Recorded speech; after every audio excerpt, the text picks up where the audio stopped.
Assalamualaikum warahmatullahi wabarakatuh. Jumpa lagi pada channel Belajar Seni Rupa.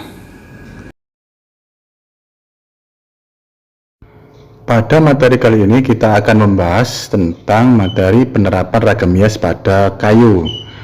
Jadi ruang lingkupnya ada dua. Yang pertama ada kayu dalam tradisi lokal, meliputi pengertian ragam hias, pengertian bahan kayu, ragam hias pada kayu.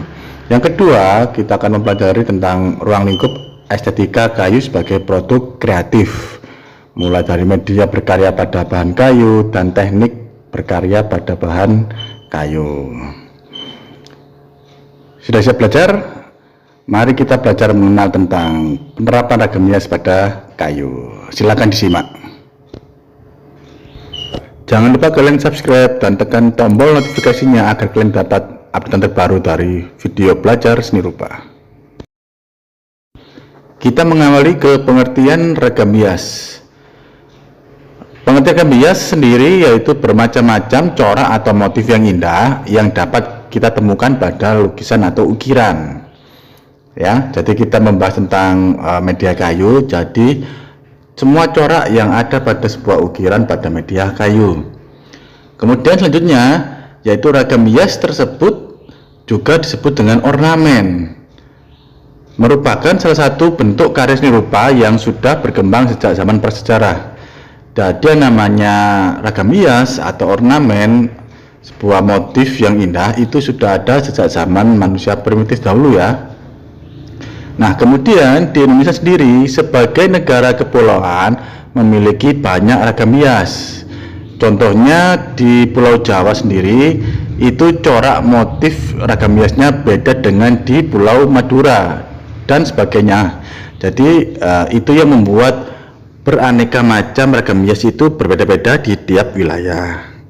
Selanjutnya, ragam hias di Indonesia dipengaruhi oleh beberapa faktor, yaitu lingkungan alam, flora dan fauna, serta manusia yang hidup di dalamnya.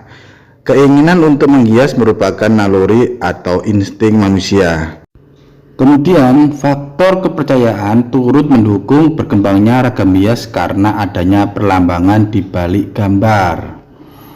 Kalau kita ke pedalaman suku Dayak, kita menemukan suatu yang namanya kepercayaan. Jadi mereka masih percaya akan roh nenek moyang ya. Jadi kalau kita ke sana, mulai dari bangunan, kemudian pakaian adat, senjata mereka, itu mereka menggunakan ragam hias. Jadi menggunakan motif yang indah.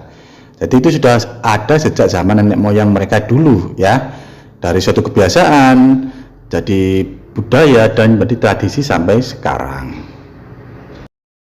Kemudian ragam hias memiliki makna karena disepakati oleh masyarakat penggunanya. Contohnya sendiri di Jawa Tengah, wilayah keraton ya, dulu itu ada yang namanya disebut motif larangan, yaitu motif yang hanya boleh dipakai oleh keluarga kerajaan atau keraton dulu ya. Jadi masyarakat pribumi atau yang biasa itu tidak boleh menggunakan motif tersebut. Yang boleh menggunakan motif larangan itu adalah keluarga kerajaan. Jadi motif itu disepakati oleh masyarakat penggunanya. Kemudian menggambar ragam hias dapat dilakukan dengan cara stilasi atau digayakan yang meliputi penyederhanaan bentuk dan perubahan bentuk atau deformasi. Jadi kalau kalian melihat motif-motif ornamen atau ragam hias, pasti bentuknya mengalami perubahan ya, tidak sama persis seperti yang aslinya. Itu merupakan gambaran dari deformasi dan stilasi ya, digayakan, digambar ulang bentuk aslinya itu menjadi bentuk baru, tapi tidak lepas dari wujud bentuk aslinya. Sekarang kita ke pengertian bahan kayu. Indonesia kaya akan pohon yang menghasilkan kayu, terutama di Kalimantan ya. Yang kedua, kayu sebagai bahan alam dalam kehidupan sehari-hari merupakan bahan yang sangat sering digunakan untuk tujuan penggunaan tertentu. Jadi kayu pada zaman primitif dulu mulai digunakan sebagai kayu bakar, kemudian berkembang menjadi pembuatan senjata tradisional mereka, sampai saat ini kayu digunakan dalam berbagai bentuk dan fungsi, ya. Kemudian kayu tidak dapat digantikan dengan bahan lain karena masing-masing kayu memiliki sifat khasnya, ya. Kayu karena dari alam, tadi pasti memiliki yang namanya sifat alaminya, ya. Jadi tidak bisa kita ganti dengan bahan lain seperti resin misalkan. Jadi yang benar-benar alami itu menggunakan bahan asli, yaitu kayu. Kayu pun juga banyak memiliki sifat khas, ya. Jadi sesuai dengan tujuan penggunaannya. Jadi misalkan untuk pembuatan mebel itu menggunakan kayu jati karena selain memiliki serat yang bagus, jati memiliki tingkat kekerasan yang sangat kuat, ya. Jadi untuk mebel beda dengan pembuatan kerajinan, bisa menggunakan kayu pinus ataupun kayu yang bersifat sedang, ya. Jadi biar memudahkan penggunaan, pembuatan, serta meminimalkan pengeluaran akan harga kayu tersebut. Jadi itu bermacam-macam bentuk kayu sesuai dengan fungsinya masing-masing. Sekarang kita ke ragam hias pada kayu. Penerapan ragam hias pada bahan kayu sudah banyak dijumpai di berbagai daerah di Indonesia.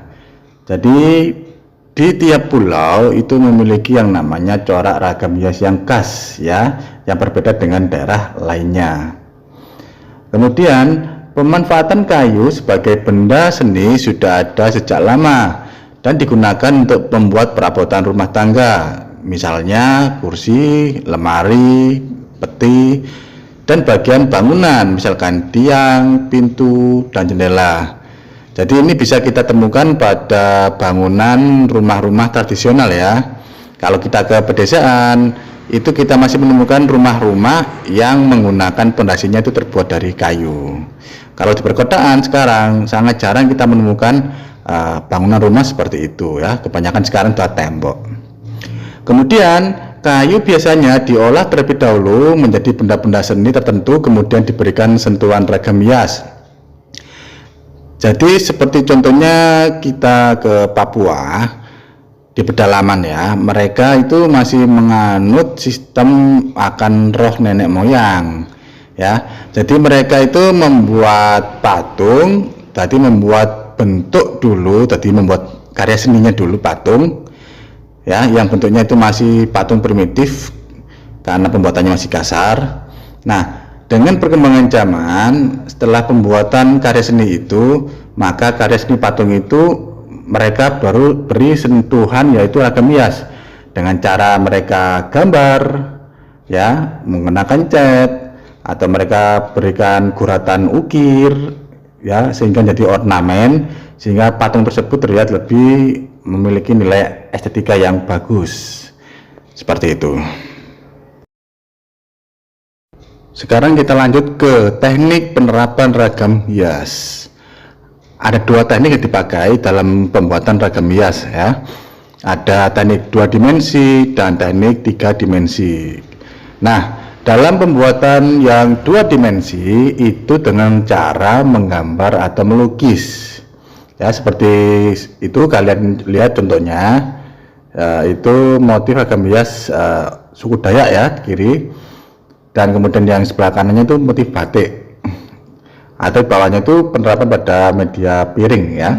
Teknik 3 dimensi yaitu dengan cara mengukir, seperti yang kamu lihat di gambar, ada meja, topeng, atau ukiran pada kayu yang diterapkan pada mebel ataupun bangunan. Setelah kita mengenal teknik pembuatan ragam hias, sekarang kita lanjut ke jenis ragam hias. Ada flora, fauna, geometris, dan figuratif. Flora yaitu motifnya atau ornamennya itu berbentuk tumbuhan, ya, tumbuhan rambat atau istilahnya itu sulur, ya. Kemudian yang fauna itu bentuk-bentuk hewan ya, seperti pada contoh gambar itu pada relief di batik, jadi seperti itu ya. Penggambarannya itu dengan cara dideformasi dan stilasi ya, dirubah bentuk dari bentuk aslinya. Itu contohnya kayak burung merak ya, dirubah bentuknya tapi masih menyerupai wujud asli burung merak tersebut.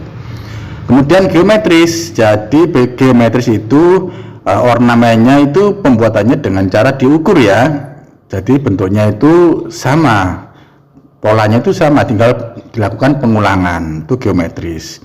Dan selanjutnya ada figuratif. Figuratif itu dari kata figur, berarti meniru bentuk seperti manusia, seperti pada gambar, yaitu bentuk batik bergambar ondel-ondel ya dari DKI Jakarta. Kemudian ada ornamen juga dari Dayak ya, suku Dayak itu merupakan bentuk figuratif dari figur peniruan bentuk manusia. Silakan dilihat, itu merupakan contoh dari penerapan ragam hias kayu di Nusantara ya. Seperti gambar pertama di atas itu pintu Gebiokan ya dari Jawa Tengah. Jadi pintunya itu full dengan motif ukiran ya. Yang terkenal itu dari daerah Jepara ya, sampai karyanya itu diekspor ke luar negeri. Gambar kedua itu deret dari perisai ya, atau senjata khas dari Papua ataupun Dayak yaitu ya. Jadi mereka buat itu full ornamen ya, sentuhan ukirannya sangat terlihat dan sangat bagus itu. Ada juga topeng serta bangunan rumah dan senjata tradisional. Karena negara kita adalah negara kepulauan, jadi kita memiliki beraneka ragam hias di tiap wilayah ya. Itu merupakan salah satu keanekaragaman yang ada di Nusantara dan itu perlu kita lestarikan. Selanjutnya kita mengenal estetika kayu sebagai produk kreatif, artinya nilai keindahan kayu yang digunakan sebagai produk kreatif. Teknik penerapan ragam hias pada bahan kayu yang kita pahami tadi yaitu yang sebelah kiri, media berkarya pada bahan kayu. Jadi kita mengenal medianya, kemudian kita mengenal jenis dan sifat bahan kayu yang dipakai sebagai bahan berkarya. Setelah kita memahami tersebut, sebelah kanan kita baru memahami teknik berkarya pada bahan kayu. Tadi kita sudah pelajari tekniknya, dan kemudian teknik tersebut yaitu teknik ukir itu kita buat sebuah ragam hias pada bahan kayu. Jadi kita setelah mengenal media, kemudian jenis dan sifat kayu, lanjut ke teknik berkarya yang diterapkan pada bahan kayu. Itu adalah estetika kayu sebagai produk kreatif. Sampai sekian dulu video tentang belajar seni rupa yang kita mengenal penerapan ragam hias pada media kayu. Tetap semangat belajar seni rupa karena belajar seni rupa itu menyenangkan. Saya akhiri pertemuan hari ini. Barakallahu fikum. Wassalamualaikum warahmatullahi wabarakatuh.